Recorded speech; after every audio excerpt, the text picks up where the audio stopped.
ভিক্ষুক রাস্তা দিয়া যায় আর জমিদারের পুত্রবধূও যায়। একজন সামনের থেকে আসতেছে, একজন সামনের দিকে যাইতেছে।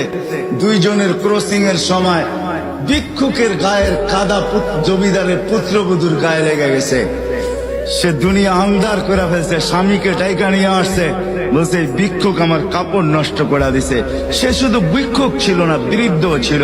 বৃদ্ধ ছিল না শুধু, জীর্ণ ছিল, শীর্ণ ছিল, শরীরে কাপড় ছিল না, ফাটা চিরা কাপড় ছিল, পায়ে জুতা ছিল না, পেটে ভাত ছিল না। জমিদারের পুত্র সইতে পারে নাই, যৌবনী শক্তি সয় কি কইরা তার স্ত্রীর গায়ে ভিক্ষুকের কাদা, বস সমগ্র শক্তিকে হাতে একত্র করে বৃদ্ধের গালে বসায়। বৃদ্ধ কিচ্ছু বলে নাই, শুধু উপরের দিকে তাকায় দুই তিনটা শব্দ উচ্চারণ করছেন।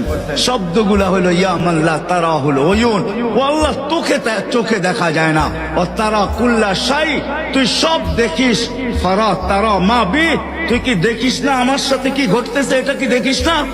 বলতে দেরি যুবক, মরতে দেরি হয় নাই। জমিদার চলে আসছে, প্রতিশোধ নিবে।